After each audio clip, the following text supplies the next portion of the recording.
পৃথিবীর নানা প্রান্ত যেখান থেকে দেখছেন আপনাদের সবাইকে আন্তরিক সালাম, শুভেচ্ছা। প্রিয় দর্শক, ঝঞ্ঝা বিক্ষুব্ধ এই অস্থির সময়ে হাজারো নেগেটিভ সংবাদের ভিড়ে আজকে আমি একটি ভালো খবর আপনাদের সঙ্গে শেয়ার করতে চাই। খবরটি হয়তো ছোট্ট কিন্তু বেশ তাৎপর্যপূর্ণ। আপনারা জানেন যে ইন্টারিমের সময় আসিফ নজরুল গং বাংলাদেশের আজন্ম শত্রু, ইন্ডিয়ান হেজিমনি উৎপাদনকারী, ডেইলি স্টার প্রথম আলো চক্রের প্রতি প্রেম এবং আনুগত্যের প্রমাণস্বরূপ সাংবাদিক ইলিয়াস হোসেনের মালিকানাধীন নির্ভীক জনপ্রিয় গণমাধ্যম বাংলা এডিশনের নিবন্ধন বন্ধ করেছিল। তারাই কাজটি করেছিল সম্পূর্ণ স্বৈরাচারী কায়দায়, অন্যায়ভাবে। কারণ একজন ব্যক্তির দায় কোনোভাবে একটা প্রতিষ্ঠানের উপর বর্তায় না, আর সেই প্রতিষ্ঠানটা যদি হয় গণমাধ্যম তাহলে তো প্রশ্নই ওঠে না। তবে যাই হোক, আজকের আলাপ সেটি নয়। বিএনপি সরকার তথা জনাব তারেক রহমান বাংলা এডিশনের সেই প্রত্যাশিত নিবন্ধন ফিরিয়ে দিয়েছে। এটিকে আমি তাৎপর্যপূর্ণ ভালো খবর মনে করছি, এই জন্য যে এর মাধ্যমে জনাব তারেক রহমান সাংবাদিক ইলিয়াস হোসেনের প্রতি যেমন ভালোবাসা প্রকাশ করেছেন, একই সঙ্গে তিনি দারুণ দূরদর্শিতা এবং বিচক্ষণতার পরিচয় দিয়েছেন। ইলিয়াস হোসেনের প্রতি কৃতজ্ঞতা প্রকাশ করাটা জনাব তারেক রহমান সাহেবের নৈতিক দায়বদ্ধতার জায়গা থেকে একটি ফরজ দায়িত্ব ছিল। এটিকে ফরজ দায়বদ্ধতার কারণে বলছি। দেখুন, বাংলাদেশের শহীদ প্রেসিডেন্ট জিয়াউর রহমান এবং বেগম খালেদা জিয়ার অ্যাকসেপ্টেন্স প্রশ্নাতীত এবং আকাশচুম্বী। অন্যদিকে জনাব তারেক রহমানের ভাবমূর্তি কিন্তু বাংলাদেশে প্রশ্নাতীত ছিল না, বরং ছিল ভীষণভাবে প্রশ্নবিদ্ধ। এবং এটার অন্যতম প্রধান কারণ বা সবচেয়ে বড় কারণ ছিল 21শে আগস্টের নারকীয় গ্রেনেড হামলা। আওয়ামী লীগের শতভাগ মানুষ, বাংলাদেশের সাধারণ মানুষের মোর দ্যান 80% এবং খোদ বিএনপির একটি বিরাট অংশের নেতাকর্মীরা বিশ্বাস করত 21 আগস্টের ওই নারকীয় গ্রেনেড হামলা তারেক রহমানের নির্দেশনা এবং তত্ত্বাবধানে পরিচালিত হয়েছিল। ডেইলি স্টার প্রথম আলো চক্র অনেকগুলি সিরিজ প্রতিবেদনের মাধ্যমে এবং শক্তিশালী নানা রকম প্রচার প্রপাগান্ডার মাধ্যমে মানুষের মনে এই ধারণা সফলভাবে বদ্ধমূল করিয়ে দিতে সক্ষম হয়েছিল।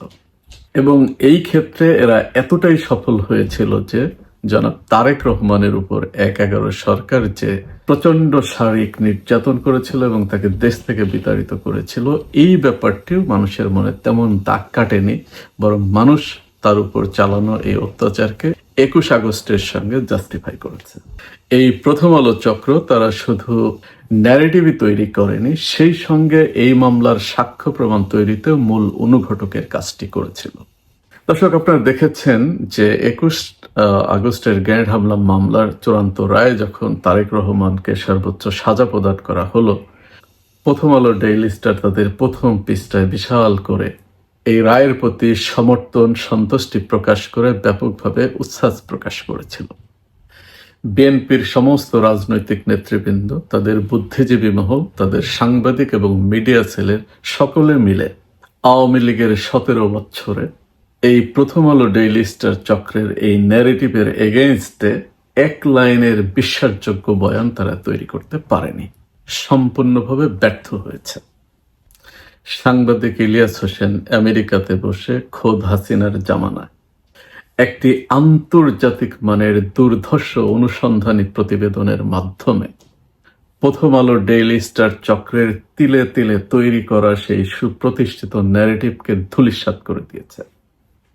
শুধু তাই না, তারেক রহমান নয়, বরং শেখ হাসিনার নির্দেশনা এবং তত্ত্বাবধানে ২১ আগস্টের ওই নারকীয় গ্রেনেড হামলা চালানো হয়েছিল। অকাঠ্য প্রমাণ সহকারে চোখে আঙুল দিয়ে তিনি সেই প্রতিবেদনের মধ্যে এটি দেখিয়ে দিয়েছেন।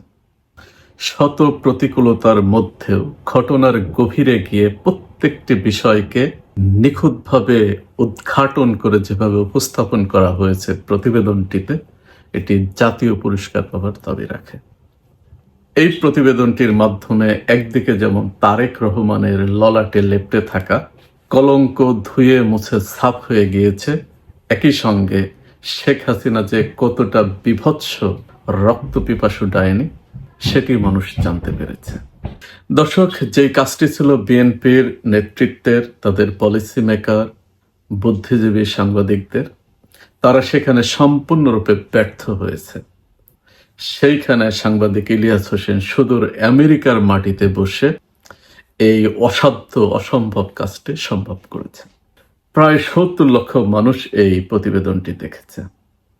অনুসন্ধানে এই প্রতিবেদনটি প্রচারিত হবার পরে সরকারের মহল থেকে শুরু করে সাধারণ মানুষের মধ্যে তারেক রহমানের অ্যাকসেপ্টেন্স জমিন থেকে এক লাফে আসমানে উঠে গিয়েছে।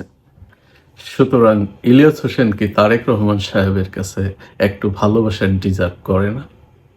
দর্শক, আমি এই কারণেই বলছি যে এই ইলিয়াস হোসেনের প্রতি কৃতজ্ঞতা প্রকাশ করাটা তারেক রহমানের জন্য একটা ফরজ নৈতিক কর্তব্য ছিল।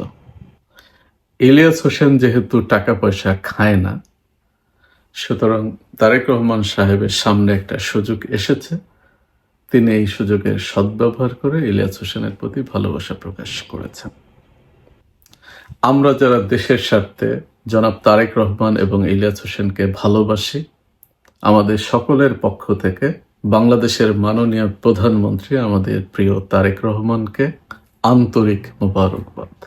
জনপ্রিয় গণমাধ্যম বাংলা এডিশনের নিবন্ধন ফিরিয়ে দেবার জন্য, এই নিবন্ধন ফিরিয়ে দেবার মাধ্যমে জনাব রহমান অত্যন্ত বিচক্ষণতা এবং দূরদর্শিতার পরিচয় দিয়েছেন এবং এটার সুফল তিনি পাবেন আমরা আশা করি। মাননীয় প্রধানমন্ত্রী তারেক রহমান, সাংবাদিক ইলিয়াস হোসেন, বাংলাদেশ এবং বাংলা এডিশনের প্রতি আল্লাহর রহমত অবারিত ধারায় বর্ষিত হোক, এই কামনায় আজকে শেষ করছি। আল্লাহ হাফেজ।